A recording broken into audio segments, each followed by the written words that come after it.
Hola a todos, ¿cómo están? Espero que anden muy bien.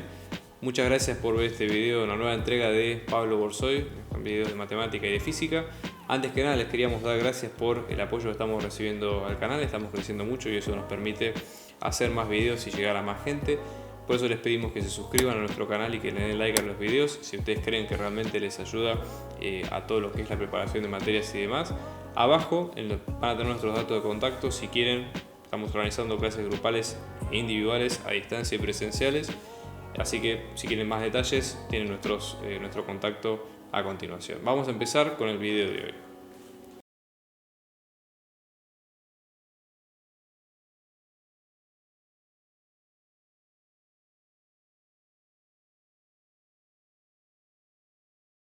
Este examen integrador, este fue el que se tomó el 28 de febrero de 2014, ¿sí? Y el primer ejercicio consta de lo siguiente. Vamos a tener un campo escalar f que va a ir, en este caso, de R3 a R de la siguiente forma, ¿no? F de x y z, que nos va a quedar como 3 por i al cuadrado.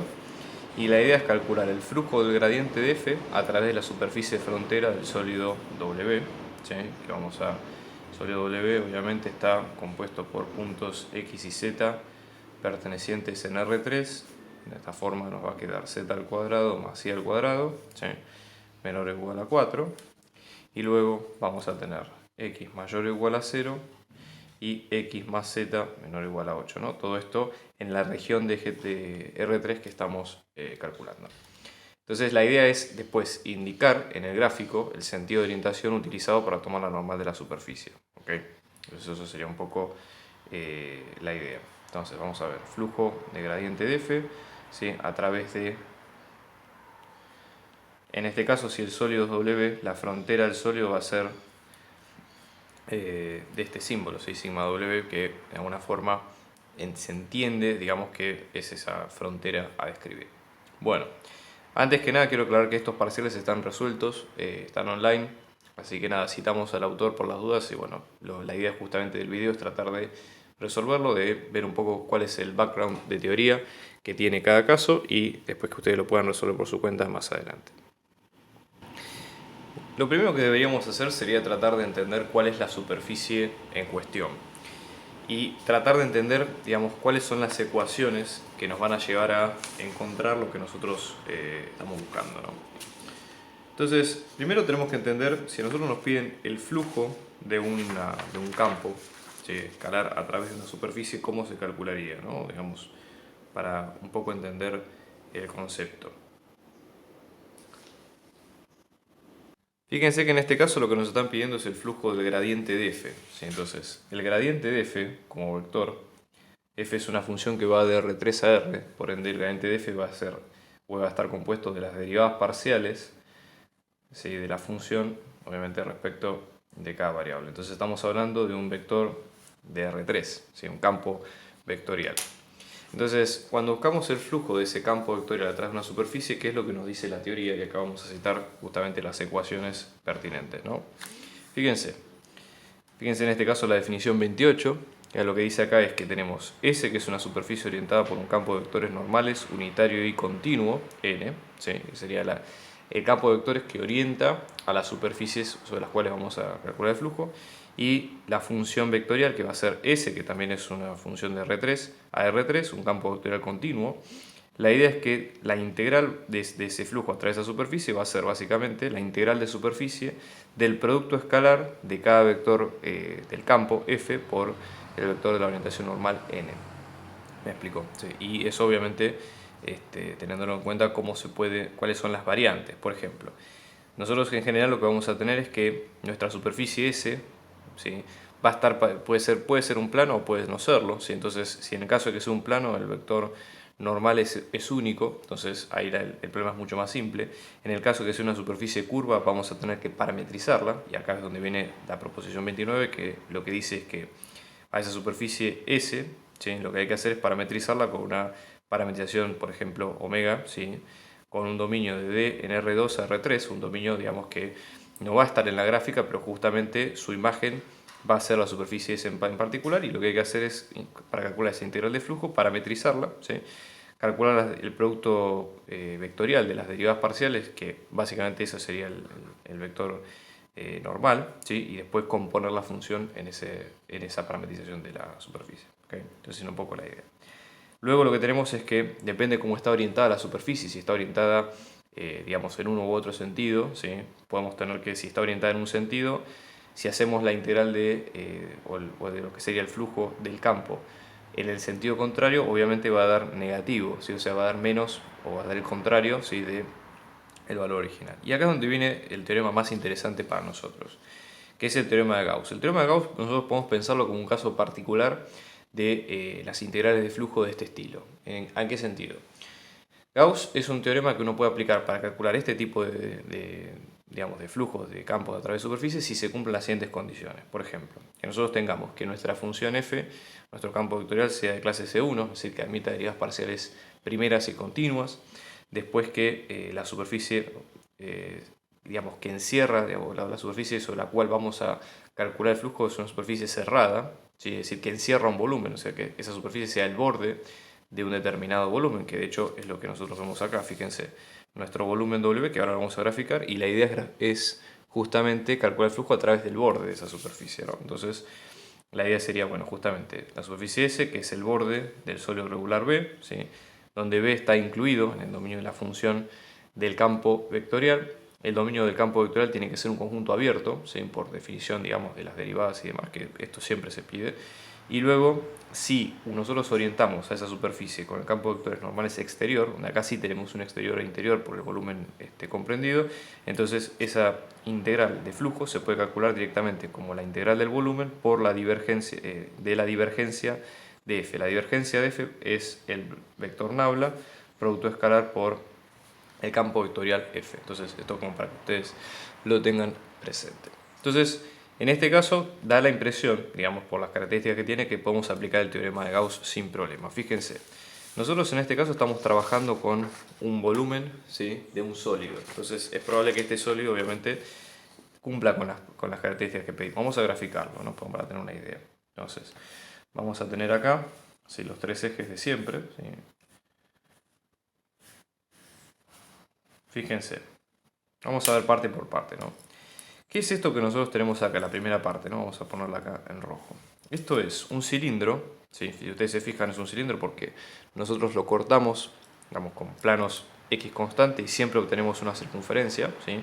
De la forma z más y cuadrado más y cuadrado menor o igual a 4. Eso quiere decir que la circunferencia está desarrollada en el plano ZI, que tiene centro 0, 0, porque fíjense que acá los puntos de digamos, las restas de los valores del centro son 0, así que acá ahí directamente están ubicadas ahí, y el radio es 2. Entonces, para ubicarlo en las trazas, una forma muy aproximada, ¿no? Pero para que se entienda, acá esto sería el cilindro en cuestión, y la proyección del cilindro que viene en este sentido, ¿sí? O sea, es un cilindro desarrollado a través de ese eje, y si ustedes toman cualquier otra traza, lo van a ver de esa forma.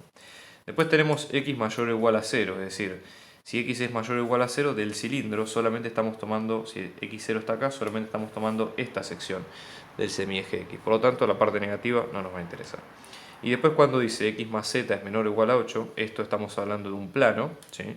Y lo que estamos diciendo es que estamos cortando al cilindro con un plano determinado, ¿sí? Con y libre, por ejemplo. Para visualizarlo más fácil, acá lo que nos convendría hacer es ponernos función de x, es decir, si yo paso o resto z de los dos lados, esto nos va a quedar como x es igual a 8 menos z. ¿Sí? Entonces, si esto uno lo grafica, digamos, como si fuera una recta de la traza, por ejemplo, nos va a quedar de la siguiente forma, por ejemplo. ¿Sí? Nosotros tendríamos 8 menos z, es decir, en este caso en x8, ¿sí? Si x vale 8, en este caso vamos a tener z0, por ejemplo, y si x vale 0, z tiene que valer 8 para que se cumpla la definición. Entonces, por ejemplo, no está a escala esto, obviamente, ¿no? Pero, digamos, el plano vendría de esta forma, ¿sí? Y cortaría al cilindro de esta forma, así. ¿Okay? Entonces, la porción de cilindro sería más o menos, ¿sí? Esto saldría mejor con una graficadora, pero acá tendríamos como una especie de elipse en chanfle, ¿sí? Todo en proyección hacia atrás y luego el círculo de radio 2 y ahí tenemos la región a calcular. ¿Okay? Entonces esa sería un poco la idea. Entonces vemos que este es nuestro volumen. El volumen tiene un borde, ¿sí? Que es una función suave a trozo. Fíjense que acá, si vamos a las características de lo que decía del teorema de Gauss, acá lo que dice es que el dominio de nuestra función tiene que ser de clase C1. Acá, digamos, f está definida para todo R3, las derivadas parciales van a estar definidas en todo R3 porque son funciones polinómicas, así que no va a haber demasiado inconveniente, va a ser de clase C1, ¿sí? Y la idea es orientar a la superficie en forma exterior. Entonces, por ejemplo, los vectores, ¿sí? De las superficies tienen que estar orientados en este sentido, ¿sí? Para que se entienda un poco cuál es el concepto más importante. Entonces, esto es algo a modo ilustrativo, pero ahora la idea es tratar de parametrizar justamente el volumen de forma tal de poder calcular la integral, ¿no? Porque justamente la integral lo que nos pide es hacer la integral de volumen acá, entonces sería lo más conveniente. Un tip que podemos ver acá sería que al momento de hacer la integral no hace falta que trabajemos solamente con un sistema o con un set de coordenadas. Podemos mezclar coordenadas cartesianas en una parte, después pasar a polares, siempre y cuando respetemos el tema de colocar correctamente el jacobiano de la transformación y el problema va a estar resuelto. Entonces, vamos a empezar. Esto lo que nos va a quedar es la integral de flujo a través de la superficie del campo F. El campo F es este gradiente que está acá por, ¿sí?, la superficie. Esto lo que nos va a quedar es la integral del volumen, en este caso es W, que es el volumen que estamos calculando, de la divergencia de F, o sea que va a ser nabla producto escalar F, ¿sí?, por diferencial del volumen, que acá lo estamos poniendo como diferencial de W, que es el del volumen que vemos acá. Entonces, ¿qué set de coordenadas nos convendría sacar? Por ejemplo, una forma sería pasar o trabajar con coordenadas cilíndricas, porque esto tiene geometría cilíndrica. Fíjense que estamos hablando básicamente de un cilindro, así que es más sencillo. Entonces, respetando esto, vamos a ver los intervalos de integración de W. Vamos a tener, fíjense, empecemos por X, ¿no? Decimos que X es mayor o igual a 0 y a la vez decimos que X más Z es menor o igual a 8. Por ende, esto es lo mismo que decir que 0 es menor o igual a X y a su vez es lo mismo que decir que X es menor o igual a 8 menos Z. Juntando estos dos, lo que nos va a quedar es que X está comprendido entre 0 y 8 menos Z. Ya con esto tenemos uno de los intervalos de integración listos para calcular. Después, ¿qué pasa por ejemplo con el resto de las coordenadas? Nosotros por ejemplo podríamos hacer una parte, ¿sí?, que sea con la integral en Z y otra parte que sea con la integral en coordenadas cilíndricas o directamente pasarlo a cilíndricas. Fíjense, la parte esta del cilindro, ¿sí?, si nosotros hacemos la proyección de este círculo, la traza, digamos, sobre el plano ZI, fíjense, vamos a tener, este es el círculo de radio 2, ¿no? Entonces, tenemos toda esta región y luego el interior. Entonces, para trabajar con un punto, marcamos un punto acá, ¿sí? Este es el radio del punto, este es el ángulo del punto y después tenemos las coordenadas X e Y, Z e Y, perdón, de cada caso. Entonces, vamos a tener acá, vamos a tener Z, que nos va a quedar en este caso como R seno de... en este caso, perdón, sería, para tener una idea, Z nos va a quedar, acá cambié los ejes más que nada para que sea más coherente, igual es lo mismo, ¿sí?, porque depende de cómo uno lo vea, si lo ve de este lado o del otro, ¿no? Pero Z nos va a quedar como R coseno de tita, luego Y nos va a quedar como R seno de tita. Lo que podemos apreciar acá es que vamos a dar toda la revolución completa, o sea que tita va a estar entre 0 y 2pi y R va a estar entre 0 y 2 porque el máximo radio es 2. Entonces vamos a repasar como lo teníamos, vamos a quedar con W, que nos va a quedar, por ejemplo, 0 menor o igual a X menor o igual a 8 menos Z. Luego tenemos la transformación de Z que nos va a quedar como R coseno de tita y que nos va a quedar como R seno de tita. Y luego lo que vamos a tener acá es que R va a estar entre 0 y 2, porque justamente la circunferencia de mayor radio es la de 2, ¿sí?, y el ángulo va a estar entre 0 y 2pi. ¿Sí? Entonces, vamos a ver los elementos que faltan, vamos a ver la matriz jacobiana de R de tita, ¿sí?, como para entender qué es lo que nos falta en este caso, ¿sí?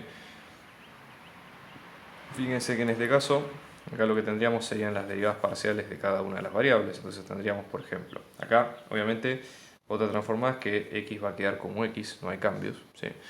Entonces, el jacobiano en este caso va a ser R, que es el jacobiano que sale, digamos, de la transformada de coordenadas cilíndricas siempre. Entonces, Esto en resumen, W, va a quedar de la siguiente forma, fíjense. En este caso, R va a estar entre 0 y 2, después θ va a estar entre 0 y 2pi, y acá en X reemplazamos por el valor de Z, por ende en este caso esto lo que nos va a quedar es que X va a estar entre 0 y 8 menos, en vez de usar Z usamos R coseno de θ, ¿sí? Y luego incluir el jacobiano en la transformación, ¿okay? Eso por un lado. Después lo que nos falta es hacer la divergencia de f, ¿sí? Es decir, hacer este cálculo.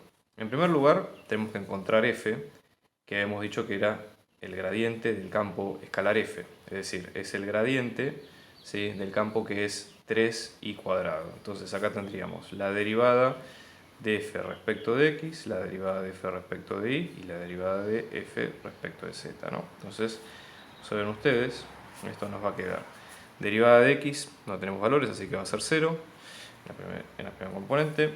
Derivada respecto de y nos va a quedar como 6i y la derivada respecto de z como 0, ¿okay? Entonces, eso para que se entienda un poco la idea. Y luego, ¿sí?, tenemos que calcular, este es f, ¿no? Luego tenemos que calcular divergencia por f, o sea que en este caso sería el producto escalar entre el nabla, ¿sí?, viendo cada una de las componentes, por este, ¿no? Fíjense, derivada de 0 que nos va a dar 0, después derivada de 6i respecto a y que nos queda 6, y luego derivada de z de 0 respecto de z que nos queda 0, o sea que esto va a quedar como 6, ¿okay? Entonces ahora juntamos todos los elementos. Fíjense, esto nos va quedando, ¿no? Vamos a hacer la integral, por ejemplo, de r, o de θ si quieren, 0 a 2pi. Luego tenemos, acá tenemos diferencial θ. Luego tenemos de r, que en este caso nos va a quedar de 0 a 2, diferencial r, ¿sí? Luego en este caso tenemos de 0 a 8 menos r coseno de θ, diferencial en este caso x, ¿sí? Y luego vamos a tener, fíjense, en este sentido, el jacobiano, r, ¿sí?, por el nabla, por f, que en este caso es 6. Entonces, en este caso esto nos va a quedar de la siguiente forma, ¿sí? Entonces ahora hay que ir resolviendo la integral por partes, por pasos, digamos. Siempre de adentro hacia afuera, parte A, luego la parte B, y luego la parte C. Esto es algo, digamos, un tema más de un orden personal. Ustedes resuélvanlo como crean que es mejor, digamos. Yo particularmente lo hago, digamos, de adentro hacia afuera y en esquemas, pero ya les digo, depende el estilo de cada uno. Entonces, por ejemplo, en la parte A lo que vamos a tener es que tenemos la integral entre 0 y 8 menos r coseno de θ, de r por 6, diferencial x. En este caso ambas son constantes porque no es de la variable que estamos trabajando. Entonces esto nos va a quedar como r por 6 por la integral entre 0 y 8 menos r coseno de θ, ¿sí? Luego, en este caso, esto nos va a quedar diferencial x, o sea que vamos a tener r por 6 por x evaluado entre 8 menos r coseno de θ y 0. O sea que esto nos va a quedar como 6 por r por 8 menos r coseno de θ, ¿sí? Que también se puede pensar como, en este caso, dejarlo así, y vamos a la parte b. ¿Sí? En este caso vamos a tener la parte b que nos va a quedar entre 0 y 2, ¿sí?, de 6r por 8 menos r coseno de θ, diferencial r, ¿sí? Si hacen esta parte de la integral, lo que les va a quedar, vamos a sacar el 6 afuera, ¿sí? Vamos a tener producto de dos integrales, en este caso vamos a tener 8 por la integral de r, diferencial r entre 0 y 2, menos, en este caso vamos a tener coseno de θ, que es una constante, porque no estamos integrando respecto de θ, ahora acá nos va a quedar entre 0 y 2 de r cuadrado diferencial r, ¿sí?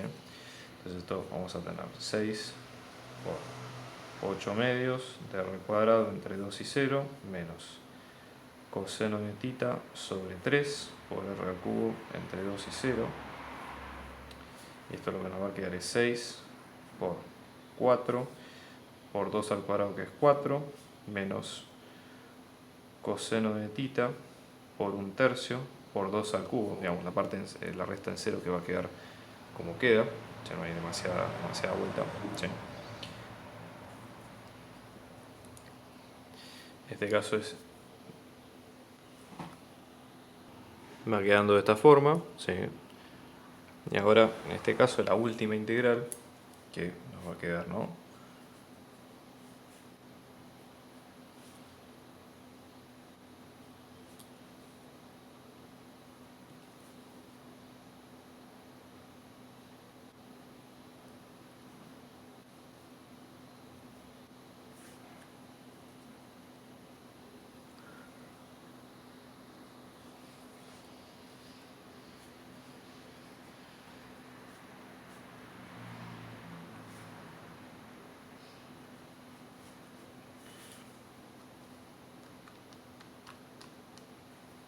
Y finalmente queda 192pi el valor del ejercicio.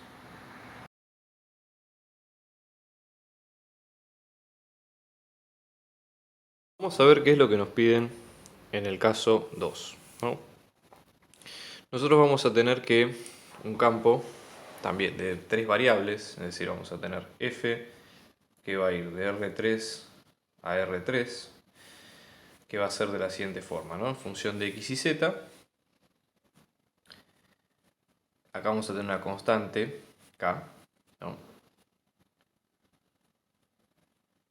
Y fíjense qué es lo que nos pide.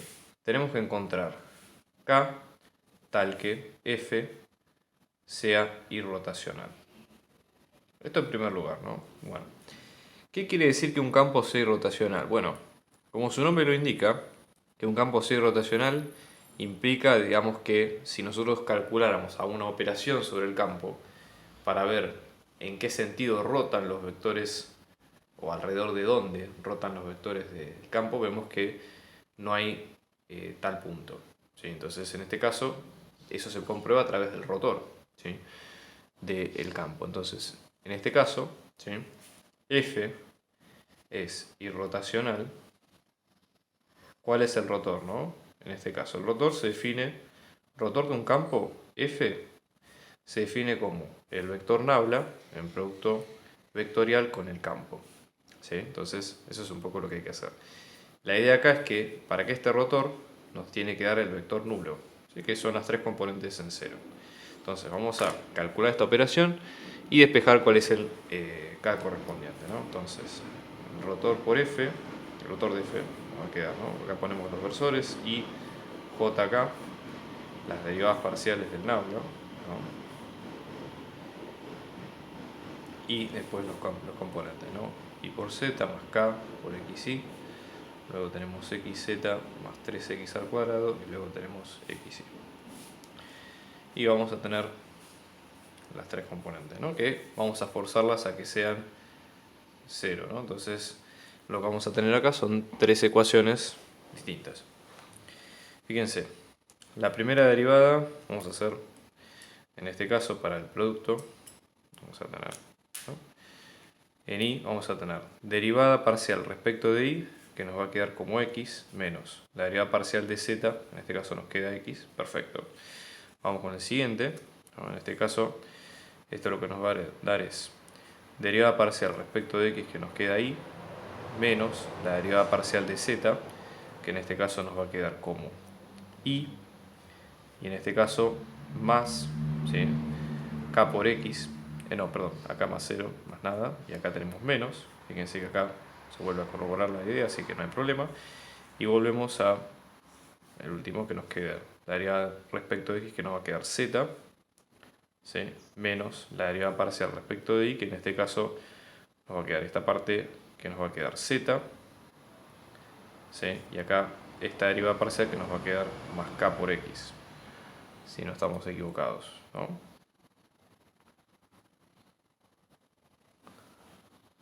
Acá le agregamos el 6x, que es la derivada parcial de x de acá, que no habíamos tenido en cuenta, ¿ok? Entonces esto, fíjense, esto da 0, perfecto, esto da 0. ¿Qué pasa con la última de igualdad, no? Entonces nos va a quedar 6x menos k por x es igual a 0. Sacando factor común x, lo que encontramos es que nos va a quedar que k tiene que ser 6. ¿Okay? Fíjese otra cosa, ¿no? Otro detalle importante.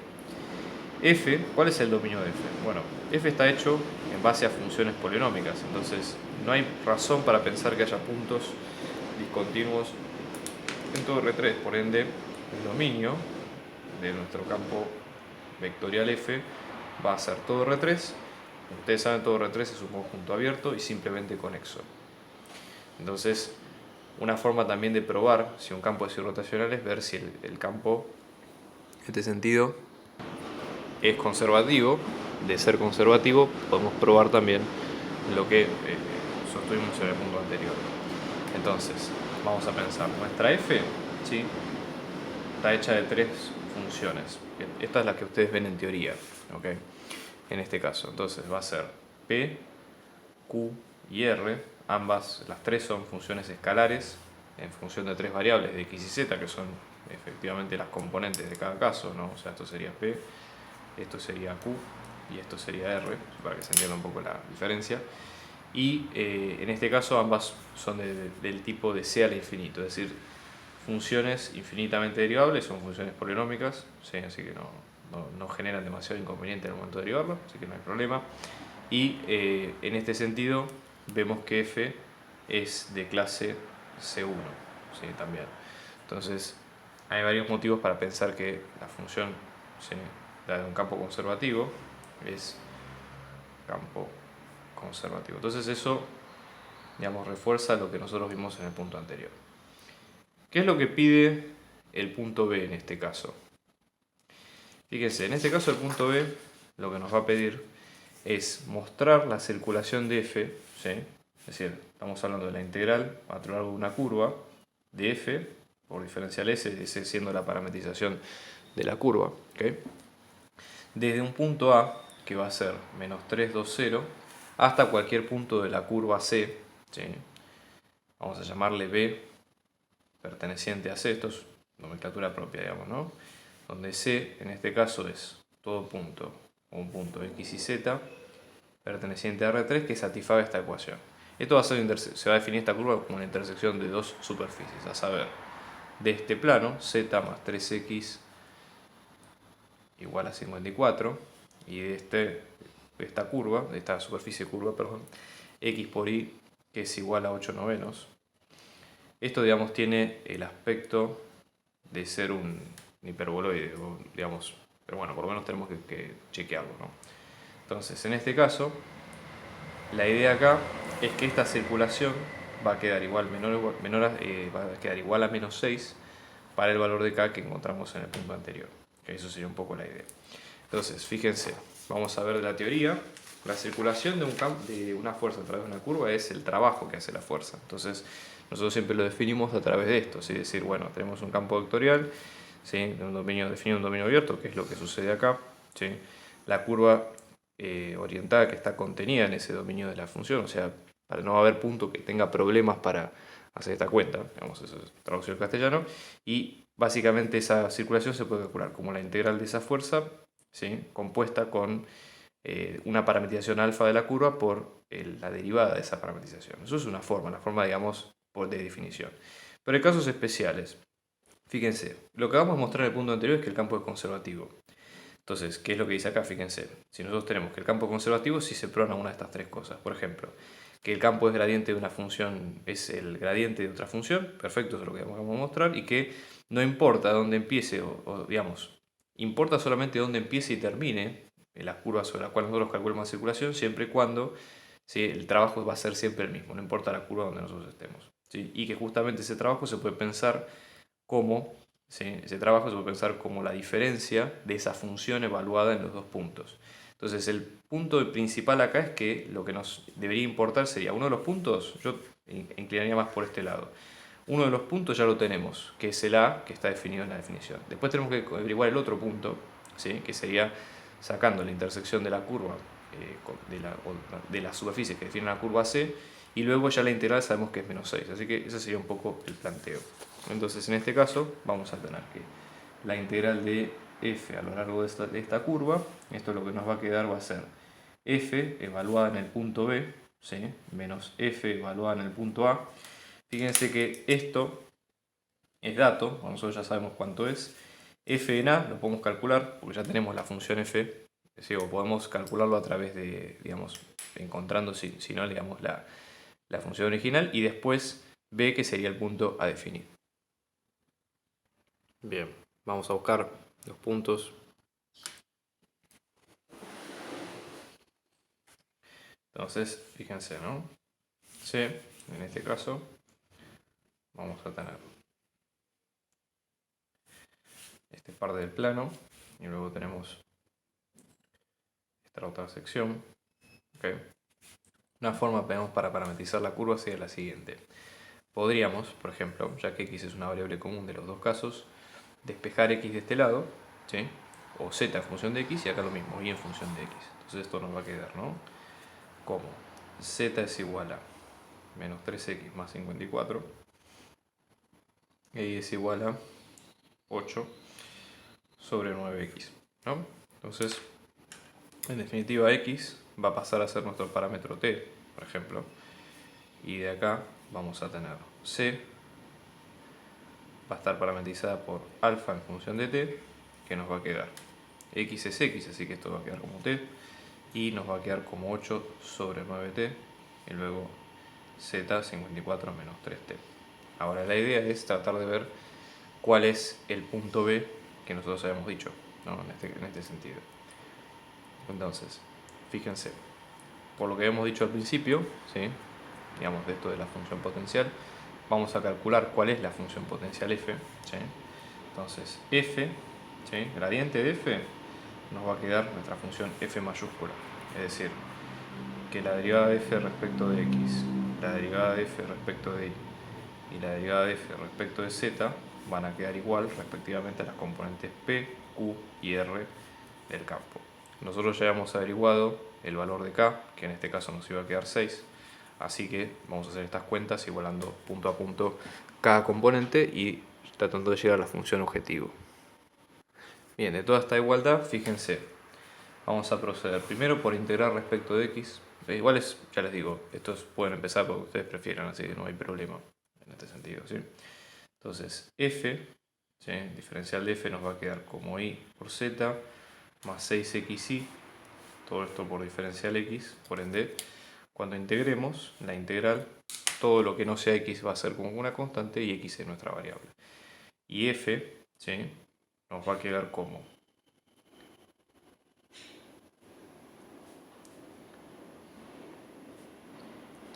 pero acá, al momento de sumar la constante, como y y z son dos constantes, nosotros vamos a tratar una función, supongamos delta, en función de y z.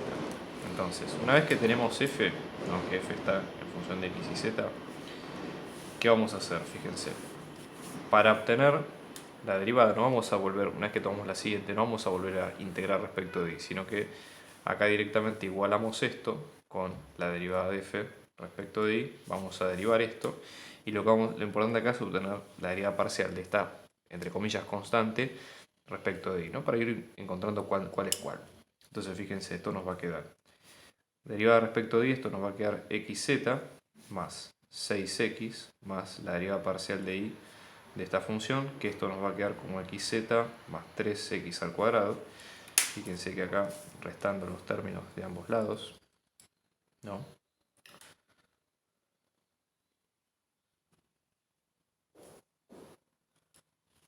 Perdón, acá. Eso. Entonces, ¿qué ocurre? La derivada parcial de y va a ser 0. Entonces esto sería lo mismo que la derivada parcial de delta respecto de y, que nos va a quedar 0, por ende delta nos va a quedar como una constante. Pero esta constante, como z, de las variables que nosotros calculamos, z, es justamente la variable que no consideramos, esto va a ser una función beta de z. Es decir, z se comporta como una constante en este caso. Recuerden que esta solamente es una función de iz, entonces no la ponemos respecto de x porque justamente ya en el cálculo anterior lo habíamos descartado, entonces nada, directamente queda de esta forma. Entonces cuando volvemos a la versión más actualizada de f, que nos queda de x y z, esto nos va a quedar como ixz más 3x al cuadrado por y más la constante b de z. Y acá repetimos el procedimiento, ¿no? Volvemos a derivar f respecto de z, esto nos queda como xy, y acá hacemos lo mismo, ¿no? Derivada acá nos va a quedar como xy más 3 por x al cuadrado por y, la derivada de esto es 0, perdón, y después acá esta derivada que hoy queda b en z. Fíjense que acá lo que vemos es que se cancelan ambos lados, con lo cual b en z nos va a quedar 0. Por ende, b va a quedar como una constante, que es un número real, directamente. Si acá la cátedra generalmente le pone k, que puede ser, ya les digo, no es el mismo k igual a 6 del principio, ¿no? Pero para que se entienda un poco la idea. Puede ser un número real. Por ende, la función completa queda de la siguiente forma. Entonces viene acá, así queda la función. Entonces, nosotros habíamos hablado de que b era cualquier punto de la curva c. Entonces, en este caso b, según la parametrización que nosotros hemos puesto, era t, 8 sobre 9t, y luego tenemos 54 menos 3t, ¿no? Ahora, fíjense, una de las cosas era que x era mayor a 0, una de las condiciones. Eso obliga a que t también sea mayor que 0, porque justamente t es igual a x, ¿no? En cada caso. Entonces, ¿cómo sería la curva? Recuerden ustedes, la integral de f con diferencial s nos va a quedar como f evaluado en b menos f evaluado en a, siendo que recuerden que a era el punto que nos daban como dato, que es el menos 3, 2, 0. ¿Sí? Entonces, en este caso, esto lo que nos va a quedar va a ser f de b, componemos f con b, en cada caso acá arriba. ¿Sí? O sea, acá vamos a tener directamente f de t, 8 sobre 9t, y acá tenemos 54 menos 3t, y luego tenemos f de a, que va a ser f de menos 3, 2, 0. ¿Okay? Recuerden que el resultado de esto, ¿sí?, ya nos da el enunciado, que es menos 6. Entonces, lo más probable es que esto quede como una función de t que haya que despejar, ¿sí?, básicamente. Entonces, nada, fíjense, cuando hacemos la imagen acá, ¿sí?, este f que vemos acá, esta imagen nos va a dar 54, y todo esto yo voy a resumir la cuenta para hacerlo un poco más rápido. Nos va a quedar 48 menos 8 tercios de t más 8 tercios de t, ¿sí?, menos 54. ¿Okay? Fíjense que acá esto con esto se cancela y efectivamente 48 menos 54 nos queda menos 6. Por ende, en ese caso, ¿qué quiere decir? Que no importa el punto t, como t es una variable que desapareció de la cuenta, no importa el punto t sobre el cual hagamos la integral siempre va a dar lo mismo. Entonces, en este caso, corroboramos que la integral de f a lo largo de s, la circulación de f como trabajo a lo largo de esta curva para estos dos puntos nos va a quedar como menos 6.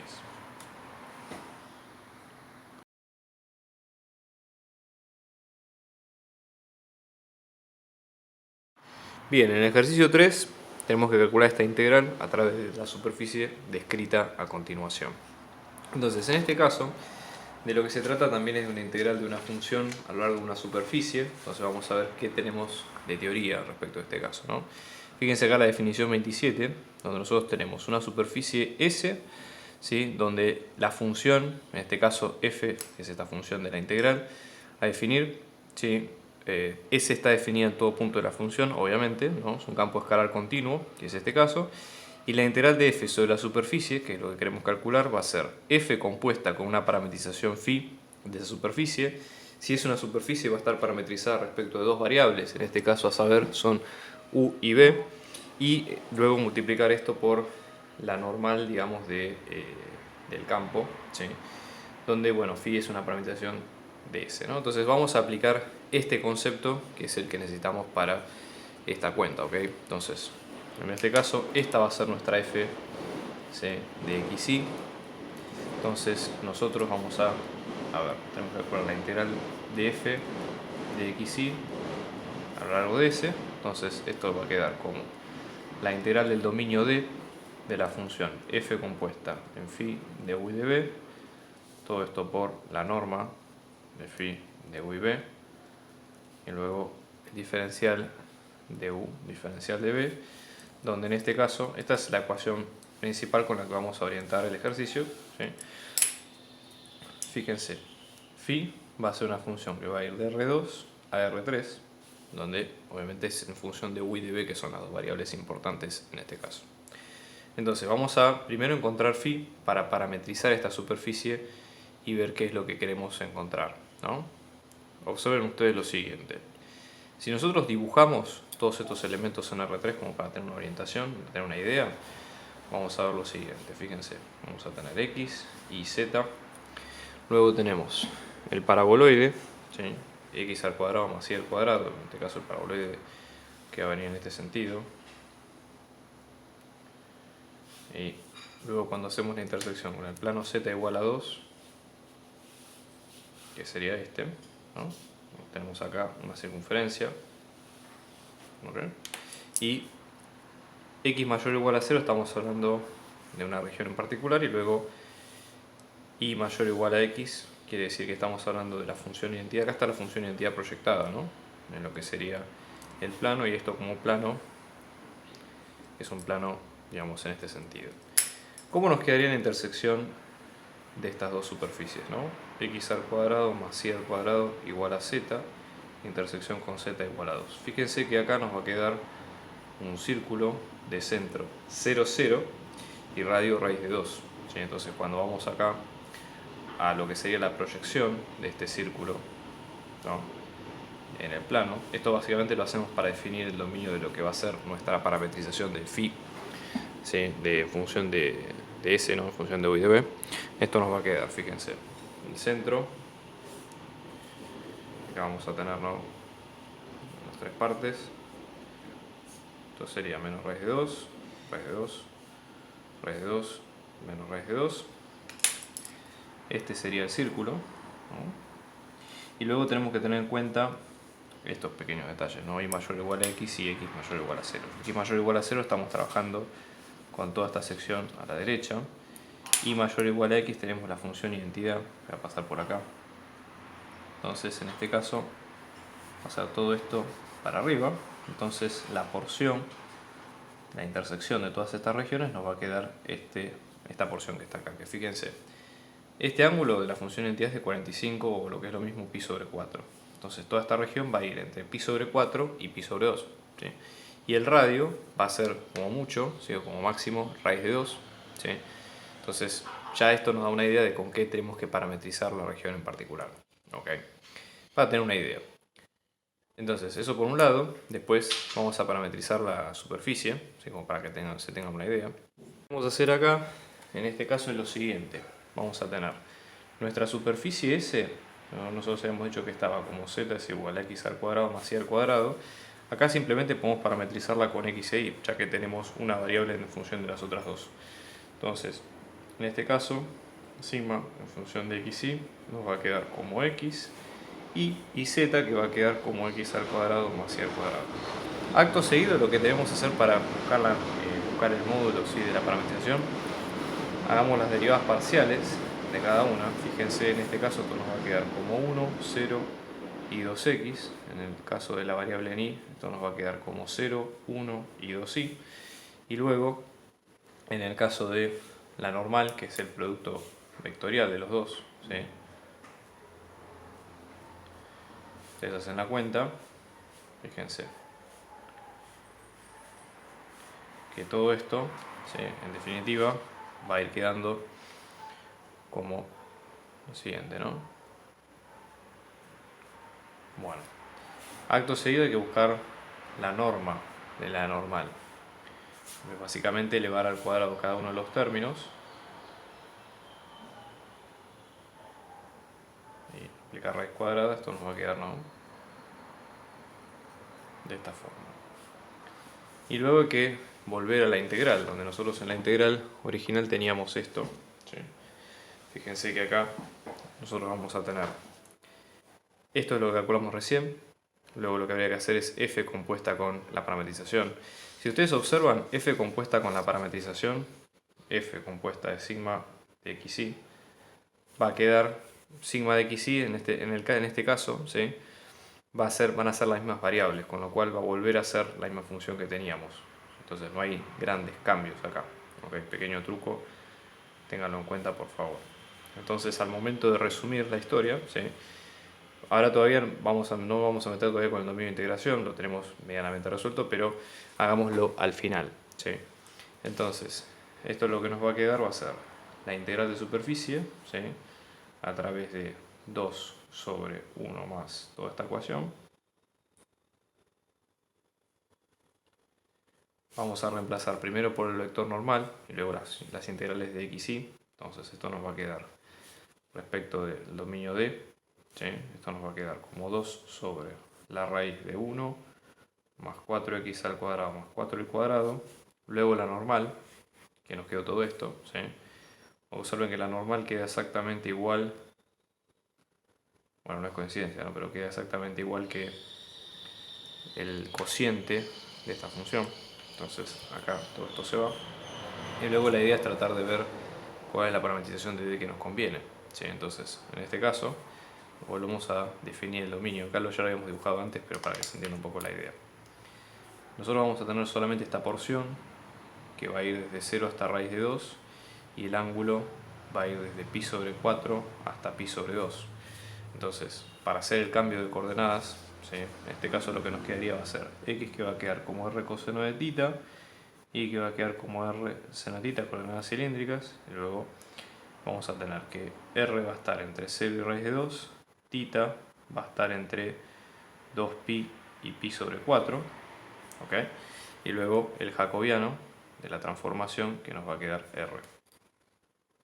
Entonces observen ustedes que en definitiva la integral nos va a quedar de esta forma, ¿okay? Entonces ahora la idea, vamos a hacerla de a pasos. Fíjense que 2 sale como constante por fuera. Entonces vamos a tener la integral entre 0 y raíz de 2 para r, ¿no? R, diferencial r, y luego tenemos la integral entre pi sobre 4 y pi sobre 2 de diferencial θ. Resolvemos primero la de adentro, luego la de afuera, ¿no? Esto nos va a quedar 2 entre 0 y raíz de 2 de r por θ entre pi sobre 2 y pi sobre 4, diferencial r. Esto nos va a quedar como 2 por, esto no se toca todavía, pi sobre 2 menos pi sobre 4, que va a quedar pi sobre 4. Entonces en este caso vamos a tener 2, pi sobre 4 lo sacamos como constante, la integral en este caso va a quedar con r, diferencial r, y esto fíjense que nos va a quedar pi sobre 2 por 1/2 de r al cuadrado entre raíz de 2 y 0, o sea que esto nos va a quedar como pi sobre 4 por raíz de 2 al cuadrado menos 0 al cuadrado, o sea que esto nos va a quedar como pi sobre 4 por 2, que finalmente queda pi sobre 2, y ese es el resultado final de la integral.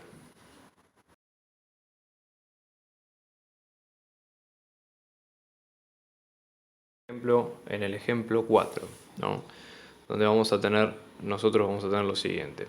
Fíjense, vamos a tener el campo f en función de x y, que esto nos va a quedar como 3x al cuadrado menos logaritmo natural de x al cuadrado más y al cuadrado, después y al cubo más logaritmo natural de x al cuadrado más y al cuadrado.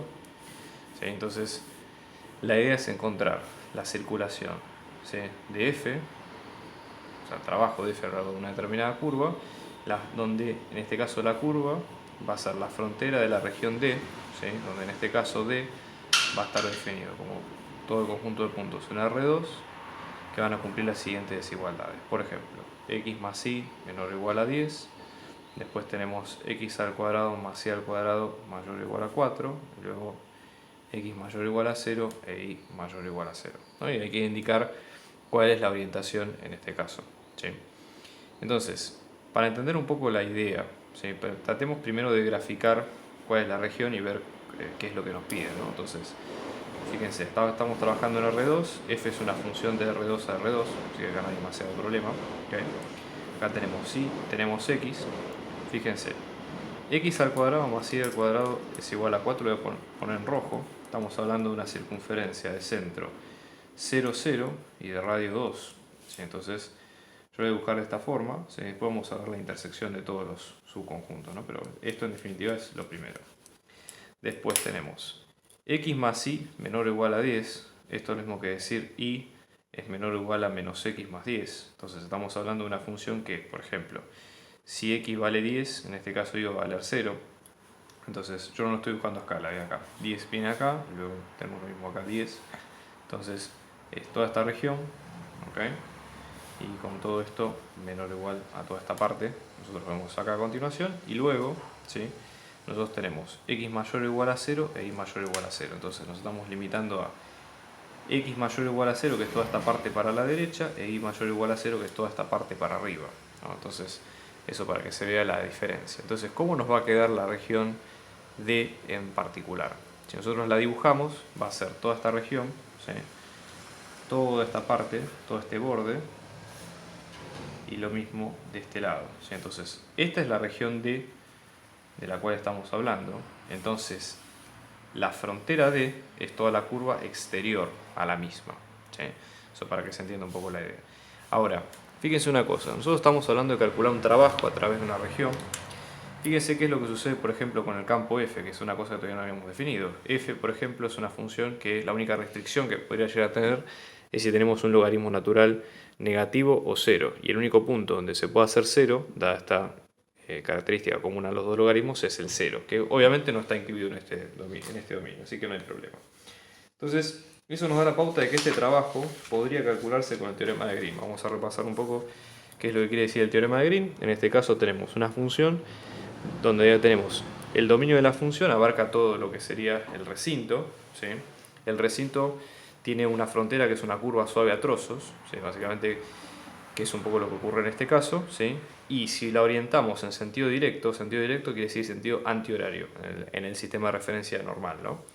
En este caso lo que vamos a tener es que esa integral de ese trabajo, esa circulación, se puede calcular como la integral a lo largo del dominio, ¿sí? Como si fuera básicamente las coordenadas de un área, de la resta de las derivadas parciales de Q y de P de las dos componentes escalares de f. Entonces vamos a ver cuál es Q y P. F básicamente está hecho de dos funciones, P y Q, que son a su vez funciones de x e y, que si ustedes observan acá, esta es la primera componente, que es P, y luego esta otra es Q, que es la segunda, ¿no? Entonces esa sería un poco la idea. Como Green se cumple para todos los puntos en este caso, vamos a calcular lo que nos piden, que es la circulación de f a lo largo de esta curva, que nos va a quedar la integral del recinto D, ¿sí?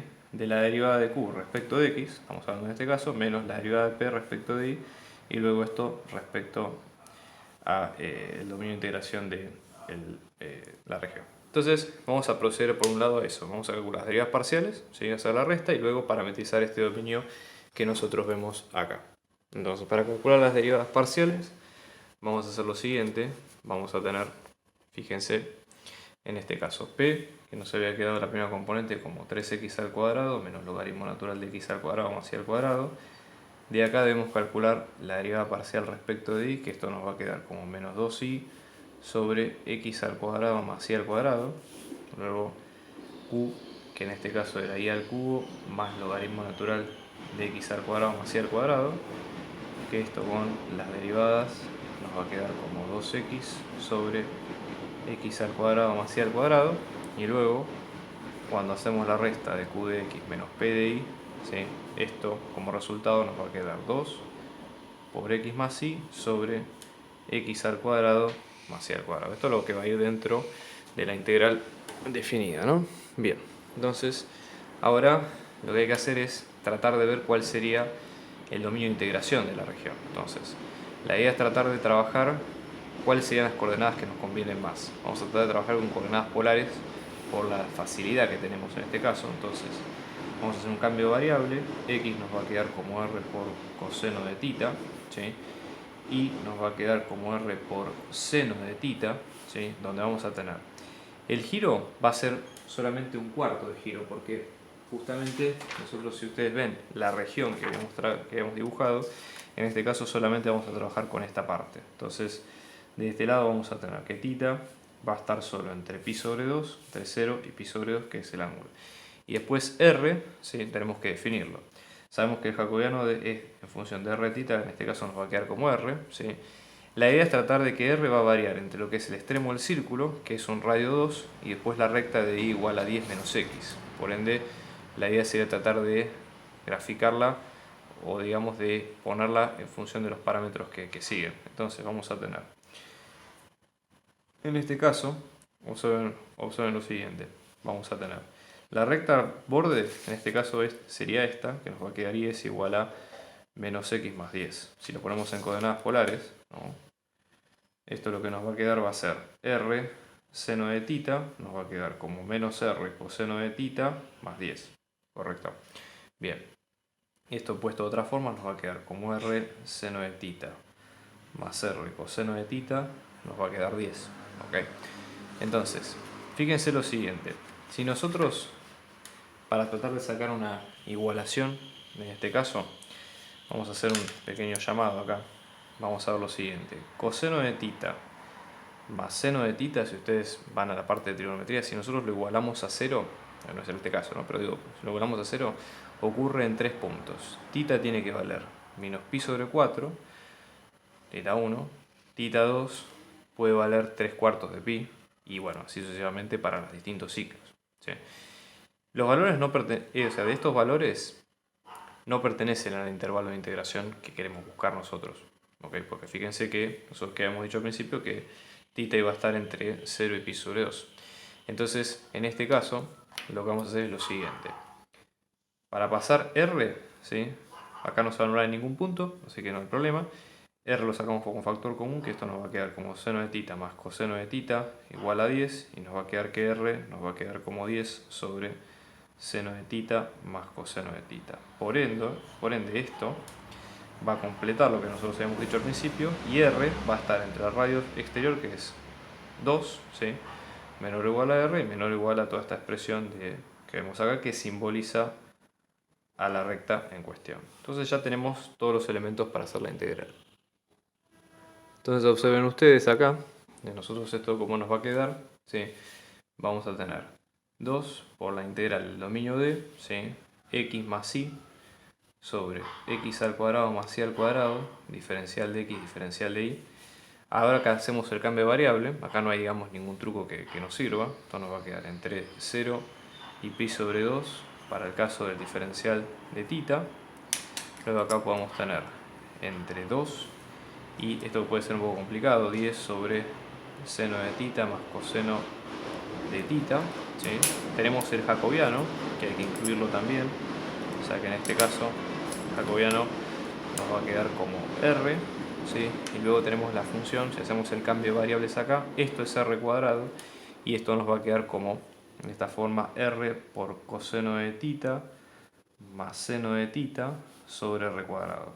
Entonces observen ustedes que r cuadrado con r cuadrado se cancelan, esto se nos va, ¿sí? En cada caso, y esto nos va a quedar, ¿no? 2, la integral entre 0 y pi sobre 2 de todo esto. ¿Sí? Fíjense que acá queda todo en función de tita, nosotros estamos primero integrando respecto a r, así que esto lo sacamos como una constante fuera, y acá vamos a tener la integral entre 2 y 10 sobre raíz de seno de tita más coseno de tita, ¿sí? En función de diferencial de r y luego diferencial tita, ¿no? Entonces esto nos va a quedar como 2 por esta integral. Esto recuerden que era una constante. Acá va a ser r evaluado entre estos dos extremos, o sea que en este caso vamos a tener 10 sobre seno de tita más coseno de tita menos 2, ¿no? Todo diferencial tita. Entonces hacemos el producto acá. Esto lo que nos va a quedar va a ser 2 por la integral entre 0 y pi sobre 2. Esto directamente se cancela acá en el primer término, y acá vamos a tener menos 2 por coseno de tita más seno de tita. Todo esto diferencial tita. Bueno, el resultado de esto, si ustedes lo siguen, que esta parte es más sencilla, les va a quedar como 10pi menos 8. ¿Sí? Con eso es el resultado final de esta integral.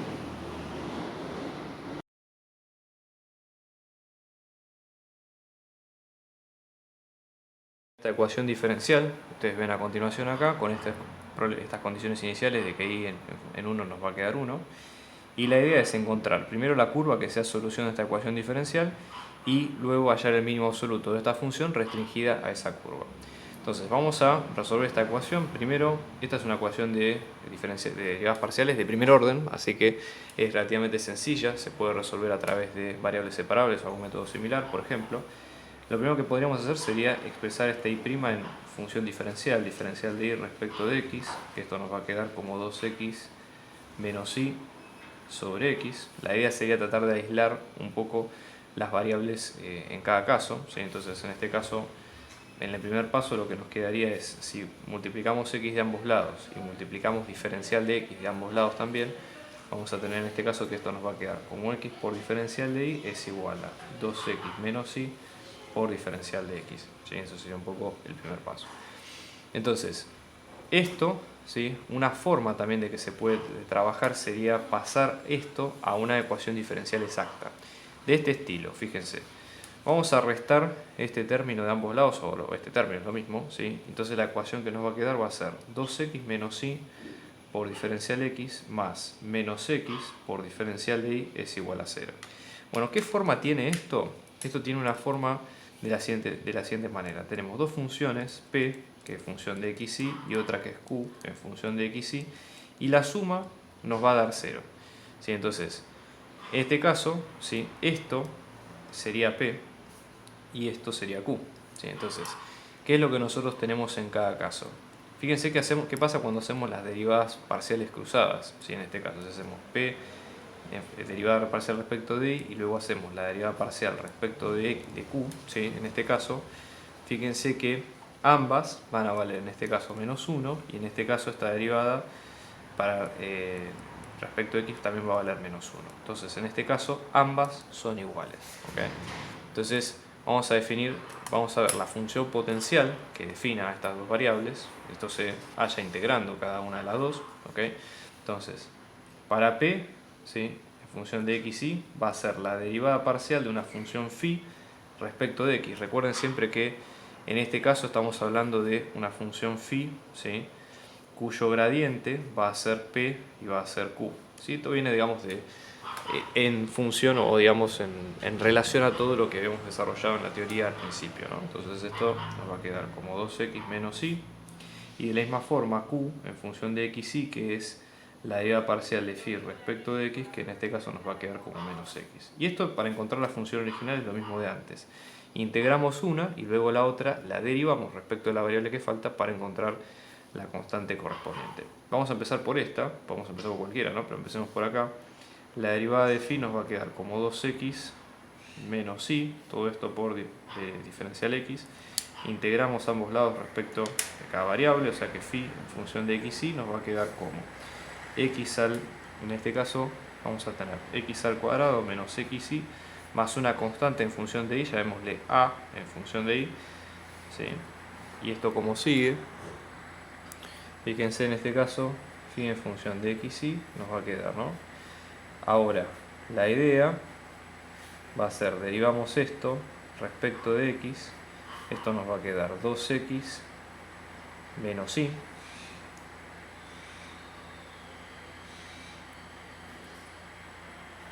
Perdón, acá un pequeño error es. Entonces, cosas que suelen pasar, perdón. Esto nos va a quedar menos x más la derivada parcial de a respecto de y, que igualando con la componente en q que nos quedaba menos x. Entonces, esto se va con esto y a de y en este caso nos va a quedar 0, por ende a, que sería esto, nos va a quedar una constante. Llamémosle k, que es un número real cualquiera que ustedes prefieran, ¿no? Entonces, phi en función de x y finalmente nos va a quedar como x al cuadrado menos x y más la constante k correspondiente a los números reales que habíamos dicho al principio. ¿Sí? Bien, entonces, dicho esto, vamos a pensarlo de la siguiente forma. Una vez que tenemos todos los elementos, esto es una solución de la ecuación original. Entonces de acá podríamos definir, supongamos, si nosotros hemos dicho que la suma de ambas era igual a 0, entonces vamos a tener x al cuadrado menos xy más k es igual a 0, lo que es lo mismo igual a menos k, con lo cual si despejamos y, haciendo todas las cuentas y todo esto, nos va a quedar x al cuadrado más k sobre x. ¿Okay? Bueno, condiciones iniciales que teníamos, que y en 1 nos va a quedar 1, eso es útil porque reemplazándolo en la ecuación original vamos a tener todo, digamos, lo que necesitamos para la constante k, que en este caso k nos va a quedar 0. ¿Sí? Entonces la curva y nos va a quedar x al cuadrado más 0 sobre x, que nos va a quedar directamente y es igual a x. ¿Okay? Ahora la idea es, en el punto B, hallar el mínimo absoluto de esta función de f de x y, que nos va a quedar, f de x y nos quedaba como x menos 2 al cuadrado más y al cuadrado con esta restricción. Entonces, lo que deberíamos hacer sería parametrizar esta restricción, ¿sí? Y tratar de buscar una forma se puede hacer con los mínimos de Lagrange, pero con los multiplicadores de Lagrange, perdón, pero si no es lo que la cátedra usa, vamos a usar otra forma, vamos para tratar de entender un poquito la idea, ¿sí? Entonces, fíjense, si parametrizamos esto, si es igual a x, buscamos un parámetro t común. Entonces, si x es igual a t, y va a ser igual a t también. Es una recta, ¿sí? La recta de la función identidad directamente, ¿no? Entonces, cuando hacemos f compuesta con esta curva, ¿sí? Esto lo que nos va a quedar es t menos 2 al cuadrado más t cuadrado. Si desarrollamos este término, esto nos va a quedar 2t cuadrado menos 4t más 4. Ya pasa a ser una función de una sola variable, ¿no? Entonces, en este caso, como es una sola función de una sola variable, para buscar los puntos críticos, ¿sí?, basta con derivarla y tratar de encontrar la derivada, digamos, de 1, que cuánto nos va quedando, ¿no? Entonces, en este caso, fíjense, la derivada de f respecto de t, esto nos va a quedar 4t menos 4. Tenemos que buscar cuáles son los puntos con derivada 0, ¿sí? Entonces, fíjense, 4t es igual a 4, por ende t nos va a quedar 1. Entonces, en t igual a 1 es el único punto crítico. Entonces, c de t, que nos había quedado como tt, el punto, ¿sí?, con el punto crítico va a ser 1, 1, que es el punto que queremos buscar. Tenemos que ver la segunda derivada, si es máximo o si es mínimo. Entonces, calculamos la segunda derivada, ¿sí? En este caso esto nos va a quedar 4, es positivo, con lo cual es un mínimo, y en este caso es un mínimo absoluto, ¿sí? De relativo primero y después absoluto, porque estamos hablando de una parábola, digamos, y estamos calculando el vértice de esa parábola, ¿sí? Entonces, para entender un poco la idea, ¿sí?, fíjense, nosotros qué es lo que hemos calculado. O sea, nuestro z original, ¿sí?, para entender un poco la gráfica, ¿qué era nuestro z original? Era x menos 2 al cuadrado más c al cuadrado. O sea, estamos hablando de un paraboloide de centro 2, 0, o sea, el centro está acá, 2, 0 para x. Estamos hablando, este sería el vértice de la parábola aproximadamente, y nosotros nos movemos en la recta, que es c de t igual a de tt, que es la recta igual a x. En el plano sería esta recta que ustedes ven acá. Y lo que estamos viendo, en este caso, ¿sí?, sería ese corte de esa curva, que es esta parábola pequeña, y acá es donde estaba el punto, ¿sí?, en este caso, acá no se llega a apreciar por la escala del dibujo, pero ese es el punto que estamos calculando al principio, ¿sí? Si lo reemplazamos en la función original, ¿sí?, z en función de 1, 1, ¿cuánto nos va a quedar esto? 1 menos 2 al cuadrado más 1 al cuadrado, que en este caso nos va a quedar 2. Y ese es el punto mínimo de esta función. Estamos organizando clases particulares, individuales y grupales para apoyo a las materias parciales y finales, así que abajo dejamos nuestro dato de contacto para si ustedes quieren contactarse y seguir hablando de la clase lo pueden hacer. Un abrazo grande y muchos éxitos.